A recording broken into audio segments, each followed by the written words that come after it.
अस्सलाम वालेकुम नाज़रीन, आप देख रहे हैं पीटीएन न्यूज और मैं हूं आपकी होस्ट सुंबल ज़िया।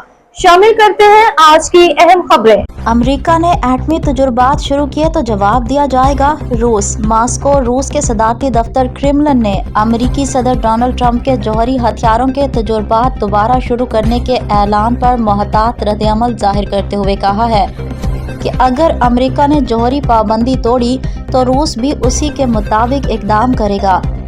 क्रेमलिन के तर्जमान दिमित्री पेस्कोव ने जुमेरात को सहाफ़ियों से गुफ्तगू में कहा कि रूस ने अब तक कोई जौहरी तजुर्बा नहीं किया, ताहम अगर अमेरिका ने इस हवाले से अपनी पॉलिसी बदली तो मॉस्को भी जवाबन कदम उठाने पर मजबूर होगा।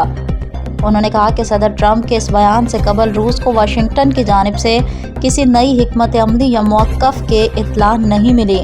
ट्रंप ने अपने बयान में दावा किया कि दीगर ममालिक भी जौहरी तजुर्बात कर रहे हैं, लेकिन रूस को इस हवाले से किसी मुल्क की सरगर्मी का इल्म नहीं। न्यूज स्टूडियो से अब तक के लिए इतना ही। मज़ीद खबरों और अपडेट्स के लिए देखते रहें पीटीएन न्यूज। अल्लाह निगहबान।